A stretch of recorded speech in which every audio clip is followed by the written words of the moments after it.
아직 끝나지 않은 음모 1.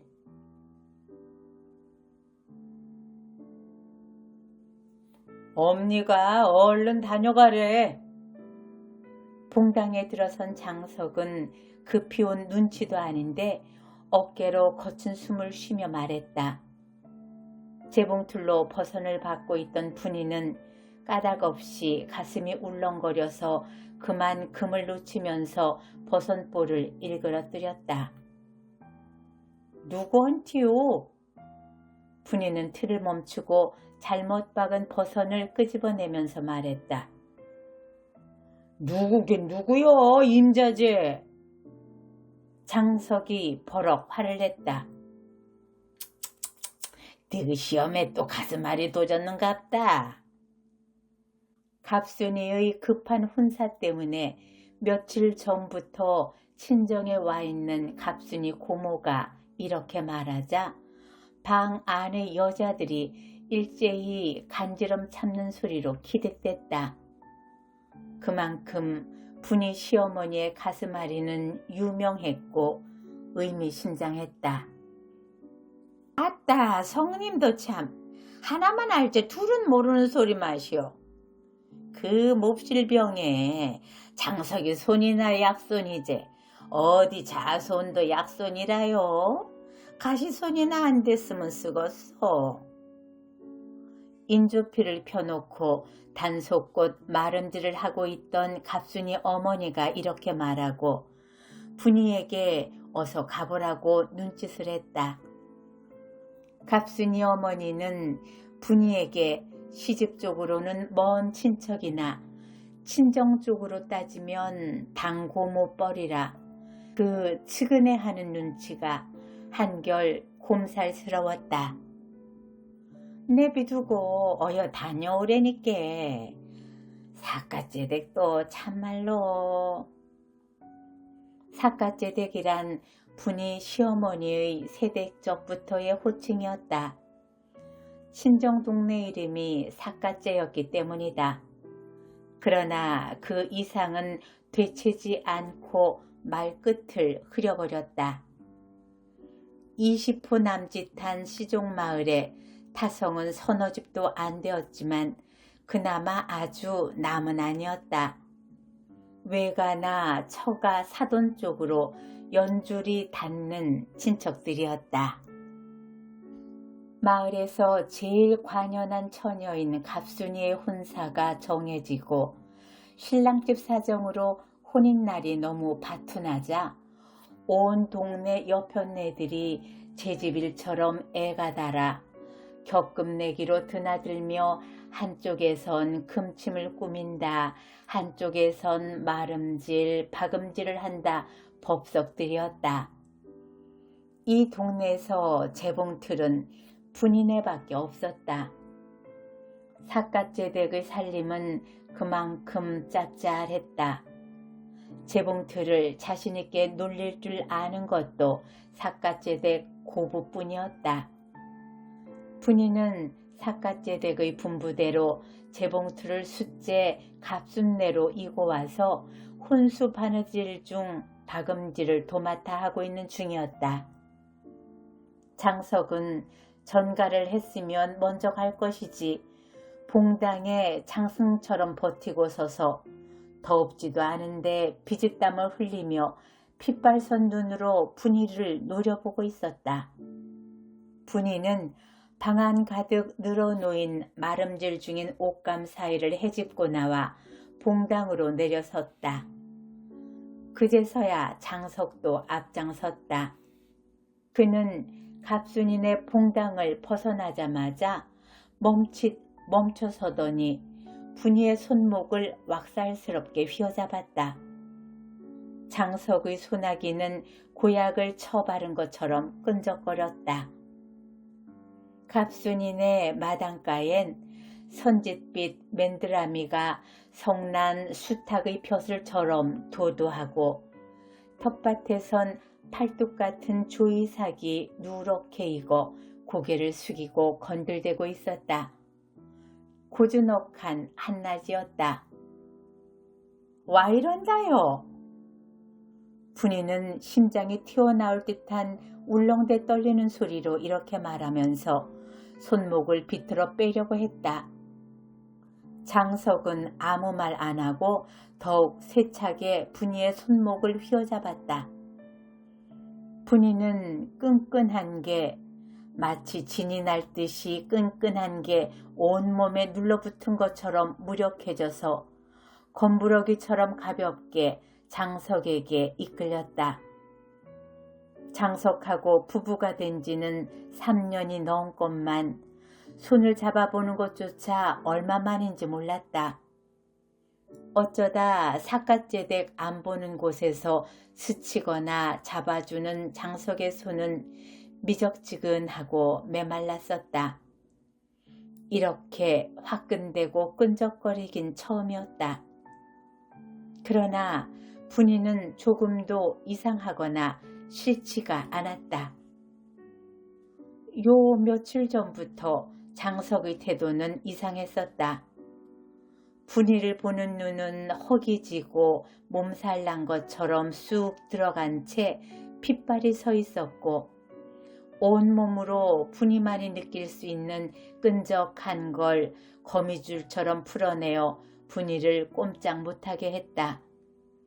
그래서 분이는 장석과 눈을 맞추고 난 후면 그 끈적끈적한 게 나쁜 짓을 한 표시가 되어 온몸 어딘가에 묻어 있을 것 같아 남의 앞에 나서기가 주저되기까지 했었다.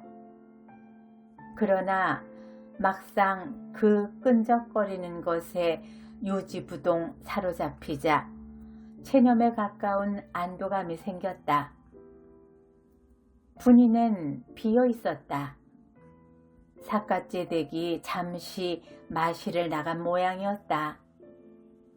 삿갓제댁의 유난한 성미대로 집안은 티끌 하나 어지러뜨린 것 없이 정갈했다.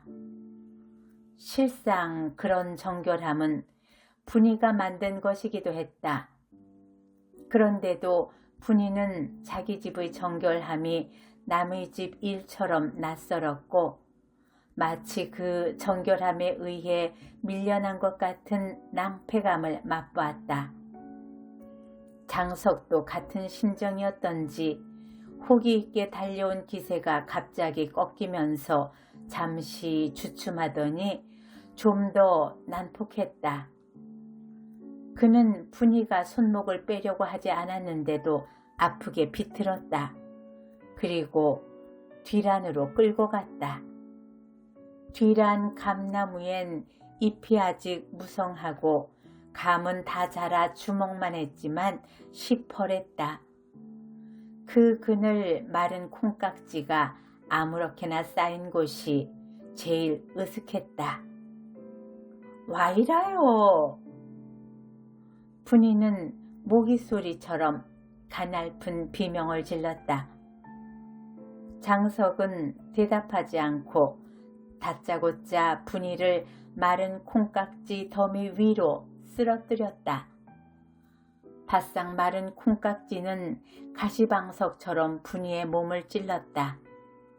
그러나 장석은 사정두지 않고 분이의 치마를 걷어올리고 닭목 고쟁이를 벗겼다. 맨 궁둥이의 콩깍지는 새로운 통증을 가했다. 설상가상으로 장석의 체중이 분이의 벗은 아랫도리로 힘차게 실려왔다. 와이라요. 분이는 콩깍지에 엉덩이와 널쩍자리를 찔리우는 아픔으로 해서 그 다음 아픔은 거의 의식하지 못했다. 그녀는 뒤집어 쓴 치마폭 속에서 흐느꼈다. 아파서 울고 이게 그녀의 실질적인 첫날 밤이라는 게 서러워서 울었다. 조실부모하고 당고모의 주선으로 삿갓제댁에 민며느리로 들어온 지 5년 만에 연지 찍고 곤지 찍고 장석하고 예를 올리고 또 3년이 지났건만 분이는 수처녀였다. 첫날 밤 장석은 술이 곤두레가 돼서 신방에 들어 세상 모르고 잠만 자다가 새벽녘에 깨어나 족돌이 낭자를 내려주려고 주춤주춤 분이한테로 다가갈 즈음 밖에서 찢어지는 듯한 비명이 들리고 집안이 심상치 않게 술렁거리기 시작했다. 그것이 삿갓제댁의 가슴앓이의 시작이었다. 새벽녘까지 지치지도 않고 줄기차게 신방을 엿보던 아낙네들이 이제야말로 기다린 보람이 헛되지 않게 재미있는 일이 시작되려 한다는 신호를 안방에서 그때까지 잠자지 않고 친척들과 이야기꽃을 피우고 있던 삿갓제댁에게 보낸 게 잘못이었다. 삿갓제댁이 벼랑간 가슴을 쥐어뜯으며 비명을 지르고 나가 자빠진 것이다. 갑자기 일어난 일에 일가 친척들은 어쩔 줄을 몰라 결국 신방의 장석을 불러낼 수밖에 없었다. 장석 역시 처음 당하는 일이라 겁에 질려 쩔쩔 매기만 하다가 엄니 어디가 어떻게 아프다요? 어디 하면서 삿갓제댁의 밋밋한 명치를 꾹꾹 눌러도 보고 쓱쓱 쓸어도 보는 것이었다. 그럴 때마다 삿갓제댁은 거기요 거기 하면서 눈을 스르르 감았다가 다시 꼬챙이로 찌르는 것처럼 외마디 소리를 지르기를 되풀이하다가 해가 높다란 연애야 그 몹쓸 가슴앓이는 아주 가라앉았다. 그 후 삿갓제댁은 영 아들을 며느리방에 들여보내지 않고 혼인하기 전처럼 안방에서 데리고 잤고 몰래 좀 가까워지려는 낌새만 보이면 영락없이 가슴앓이가 도져 집안을 발칵 뒤집었다. 이제 삿갓제댁의 가슴앓이엔 장석의 손이 약손이란 건 마을 사람이면 모르는 사람이 없었다. 그러나 설마 분이가 아직도 수처녀로 있으리라고까지는 아무도 상상을 못했다. 여북해야 이웃에 사는 당고모까지 아들 하나 바라고 산 청산가부 시어머니 치곤 그만하면 잘 만난 셈이니 어서 떡두꺼비 같은 아들이나 하나 낳아바치렴. 그러면 노인네는 손주 보는 재미에 뒷방으로 물러나고 짭짤한 살림 다 내 것 되면 그간의 서름 옛말하고 살게 되리라고 타이를 지경이었다. 요컨대 20호 남짓한 이 폐쇄된 사회의 여론은 분희의 외며느리 노릇의 어려움을 동정하는 척하면서 한편 홀 시어머니의 심술 또한 무슨 기득권처럼 인정하고 있었다. 분희를 찍어 누르던 무게가 어느 순간 갑자기 제거되면서 콩깍지에 맨살을 부비는 아픔도 덜어졌다. 분희는 얼른 얼굴을 덮어 씌운 치마를 내려 벌거벗은 아랫도리를 가리면서 윗몸을 조금 움직거렸다. 콩깍지는 아래 깔린 분희에게만 괴로움을 준 게 아니었다. 장석의 무릎도 말이 아니었다. 장석은 분희한테 한마디 위로의 말은커녕 그윽한 눈길 한번 주는 법 없이 자기의 긁힌 무릎만 애처로운 듯 억울한 듯 어루만지다가 바지를 집어 깨더니 언제꺼전 그러고 자빠졌을 거요? 엄니한테 들키고 싶어? 경멸하듯이 씹어뱉고는 휑하니 뒤도 안 돌아보고 헛간 모퉁이로 해서 집 안으로 들어가 버렸다. 분희는 밟힌 지렁이처럼 꿈틀꿈틀 상반신을 일으키고 그녀의 몸의 일부에 선열이 낭자한 걸 알았다. 그때 그녀는 하필 햇솜으로 갑순이의 혼수 금침을 꾸미면서 여자들이 제각기 한마디씩 하던 덕담이 생각났다. 그녀에게도 그런 햇솜 이불이 있다. 그러나 그녀는 지금 너무 바싹 말라 날을 세우고 있는 콩깍지 위에 누워있다. 팔자 한탄이 저절로 났다. 그러나 그녀는 곧 몸을 일으켰다. 콩깍지 위는 팔자 한탄을 하고 있기에는 결코 마땅한 자리가 못됐다. 그녀는 살집까지 파고든 콩깍지를 털어내고 고쟁이를 찾아 발을 꿰고 끈을 맸다. 어기적 헛간 모퉁이를 돌면서 비로소 끈적끈적한 게 그녀의 양다리 사이를 흐르는 걸 느꼈다. 그것은 요 며칠 동안 장석이 그녀 주위를 맴돌면서 말없는 수작을 걸던 그 끈적끈적한 것의 정체였다. 그 후 분이는 10달 만에 떡두꺼비 같은 아들을 낳았다. 삿갓제 댁은 혼자서 기고만장했다. 삿갓제 댁에게 있어서 손자는 자기가 결코 아들 며느리의 정분을 갈라놓는 나쁜 시어머니가 아니라는 산 증거물이었다. 그러나 장석은 다시는 분이한테 끈적끈적하게 굴지 않았다. 그에겐 전서부터 정을 통하고 있던 읍내 색주가가 있었고, 읍내 색주가는 비록 후줄근하지만 이부자리를 가지고 있었다. 장석은 버릇없이 자란 외아들답게 자기 몸에 대한 엄살이 심했다.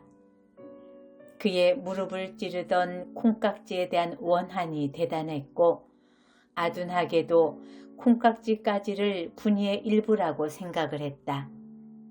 그래서 분이는 참말로 재미없는 여자였다. 분이하고 콩깍지 위에서 그 짓을 하고 나서 장석의 읍내 색주가와의 정부는 더욱 두터워졌다. 그래 그런지 손자보고 나서 삿갓제 댁의 가슴 아리는 다시 도지지 않았다. 여자가 애를 뵌다는 건 좋은 일이었다. 분이가 애를 베고 나서부터는 마을 사람들까지 당고모까지도 행여 분이가 과부 시어머니로 하여 남모르는 외로움을 겪고 있을지도 모른다는 막연한 의심을 걷어치웠다. 콩깍지 위에서 그렇게 만난 건 아무도 몰랐다. 장석은 그 후에도 난복만 피우다 30을 겨우 넘긴 나이에 징용으로 끌려가더니 영 안 돌아왔다. 삿갓제 댁은 그동안에 가슴앓이 아닌 병으로 며느리의 극진한 병고안도 보람없이 환갑에 세상을 띠니 분이는 외아들을 데리고 한많은 고장을 떠 서울로 올라왔다.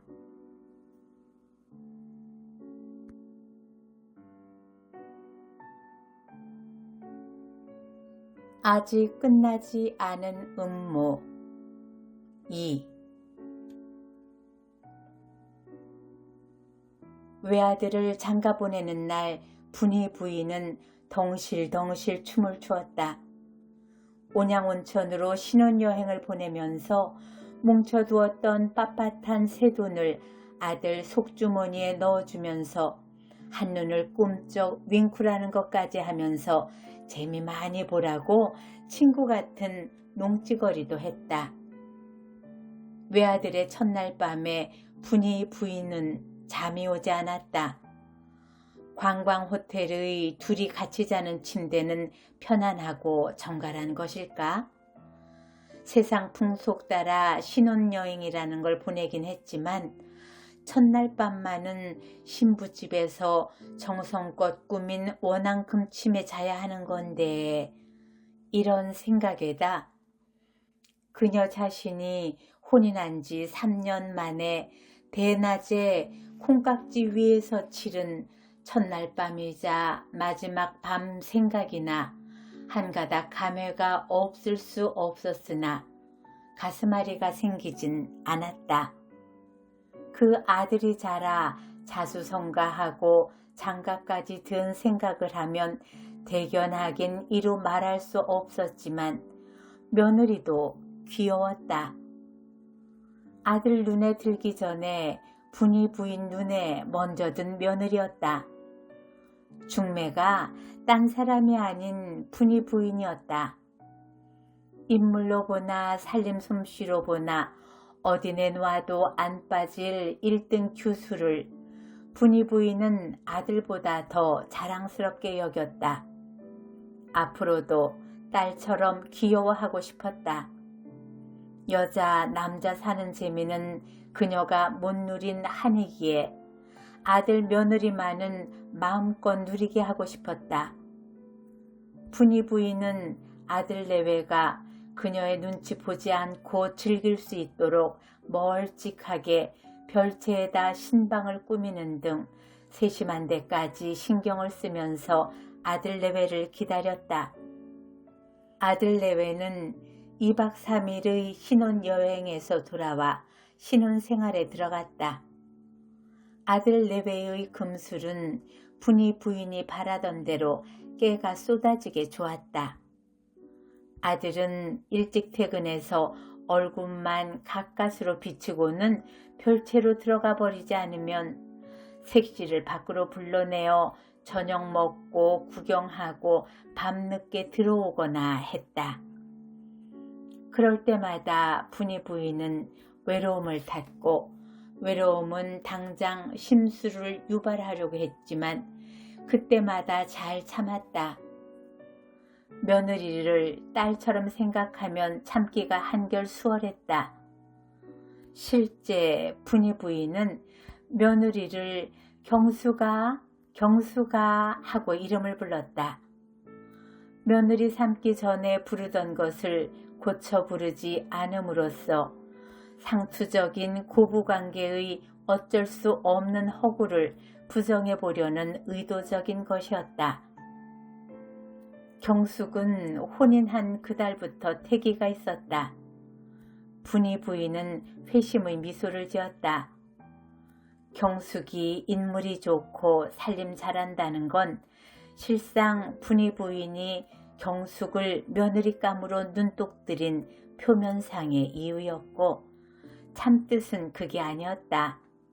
번족한 친정 쪽의 가게로 보나 본인의 팡파짐한 엉덩판으로 보나 틀림없이 아들을 쑥쑥 뽑아낼 상이었다. 그게 들어맞아 경숙은 기다리기 전에 임신을 한 것이다. 그러나 낳고 보니 딸이었다.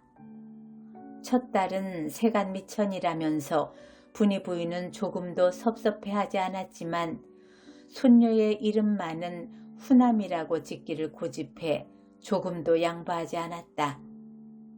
딸을 내리 서너쯤 낳은 것도 아닌데 고운 이름 다 놔두고 창피하게 후남이가 뭐냐고 경숙은 남편에게 앙탈을 했지만 남편은 그 착한 노인의 그만한 소원도 못 들어줄 게 뭐냐고 맞서 첫 딸의 이름은 후남이가 되고 말았다. 그러나 뒤로 아들이 줄줄이 달린 이름에도 불구하고 후남이는 유치원을 갈 때까지도 아우를 보지 않았다. 분이 부인이 자신있게 점친 다산성은 빗나간 것이었다. 그러나 진상을 알고 보면 빗나간 게 아니었다. 너무도 잘 들어맞아 후남이가 100일도 되기 전부터 경숙은 임신을 했다. 그렇게 자주 임신의 고통에 시달릴 순 없다고 판단한 경숙은 분이 부인 몰래 중절 수술을 받았고, 중절 수술은 석 달이 멀다 하고 자주 거듭됐다. 후나미가 2돌이 지나 이제 중절 수술이 필요 없겠다 싶었을 즈음부터는 정말 그게 필요 없게 아예 임신이 되지 않았다. 경숙도 은근히 걱정이 돼 정밀 검사 끝에 염증으로 나팔관이 막힌 걸 확인했다. 그것은 영구 불임의 선고나 마찬가지였다. 경숙은 그 사실을 속이고만 있을 수가 없어 분이 부인에게 털어놓았다. 땅이 꺼지는 것 같은 충격이었음에도 불구하고 분이 부인은 경숙의 말을 담담히 받아들였다. 이에 힘입어 경숙은 할 말을 다 하고 말았다. 어머니, 조금도 섭섭해하지 마세요. 저도 그렇고 아범도 그렇고 조금도 섭섭해하지 않고 있으니까요. 저희들에겐 후남이 하나면 좋게요.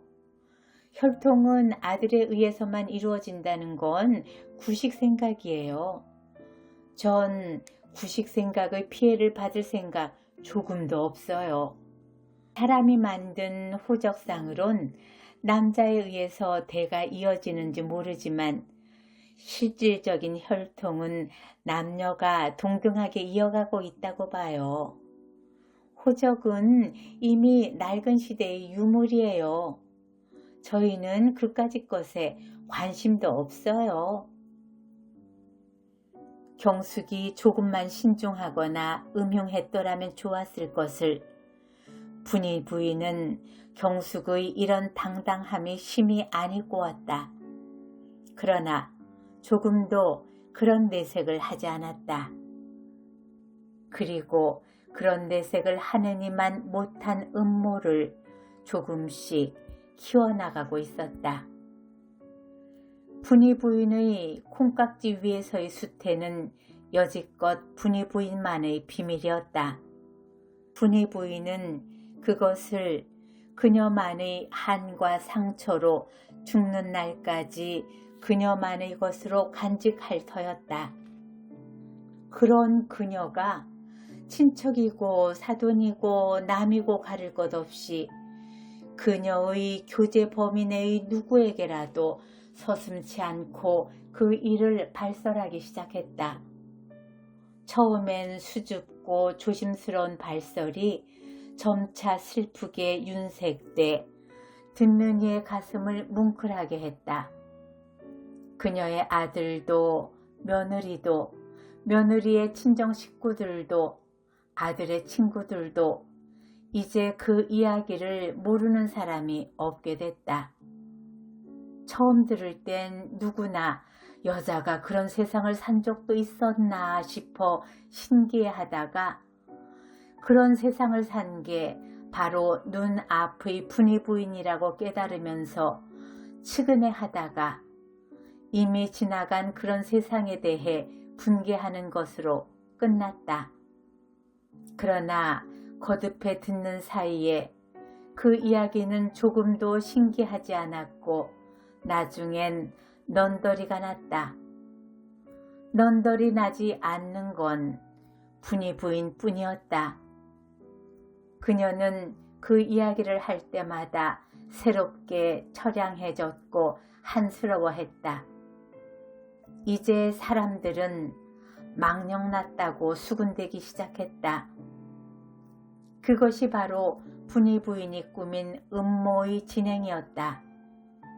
그녀는 외아들을 수태하기까지 비화를 통해 결코 그녀의 맺힌 한을 넋두리 하려는 게 아니었다. 면면이 이어내려오는 혈통을 끊기지 않게 하려는 조상의 섭리가 얼마나 무서운 것인가를 말하고 싶은 거였다. 그런 섭리를 감히 거스르려는 앙큼한 며느리를 나무라고 싶은 거였다. 그녀는 아들이 첩이라도 얻어서 손을 얻기를 바랐지만 그런 말을 한마디도 입 밖에 내미 없이 다만 그런 분위기 조성에만 힘썼던 것이다. 자기는 나서지 않고 뒤에서 서둘지 않고 그러나 끈질기게 자기가 원하는 게 사회적인 분위기가 되게끔 조작하려는 그녀의 음모는 철저한 것이었다. 하긴 그 무렵의 일반적인 사고방식이 아들을 보기 위한 첩 정도는 너그럽게 봐주었다는 것도 그녀의 음모를 완성시키는데 큰 도움이 된 건 사실이다. 그러나 워낙 정분이 두터운 부부라 그런 분위기는 후남이가 중학교에 들어갈 무렵에야 가까스로 무르익었다. 첩이라도 얻어주어 아들을 보게 하자는 발상은 분이 부인이 은근히 바라던 대로 경숙이네 친정 쪽으로부터 나왔다. 분이 부인은 물론 점잖게 반대했다. 반대할수록 집안의 여론은 그쪽으로 비등해서 드디어 분이 부인은 애따 모르겠다 하는 식으로 그 일을 묵인하는 척 했다. 정말 첩을 보고 아들을 낳았건만 분이 부인은 한결같이 그 일에 냉담을 가장했다. 그 뒤치다거리도 경숙이가 알아서 하도록 내버려뒀지 분이 부인이 직접 첩며느리 집에 드나든다거나 아들 손자를 후남이보다 더 대견해 한다든가 하는 천박한 짓은 일체 하지 않았다.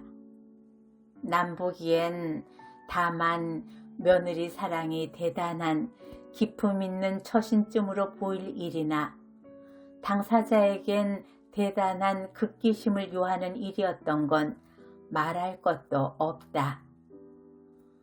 불행히도 콩깍지 위에서 수태한 천금 같은 외아들을 앞세운 지금도 분이 부인은 재산 분배 등 미묘한 문제를 경숙에게 일임하고 절대 나서지 않을 주의를 고수하고 있다. 명절이나 제사 참례 등 꼭 필요할 때 그쪽에서 이쪽으로 드나드는 것 외에 괜히 보고 싶다고 부른다거나 나들이 나간 김에 그쪽 집을 들러본다거나 손자한테 각별한 애정 표시를 하는 일이 없기는 아들이 살았을 때와 매일반이다. 분이 부인은 다만 경숙과 후남이의 극진한 효도를 받으며 조용히 여생을 즐기고 있다. 그녀의 음모는 아무도 모르게 완성된 것이다.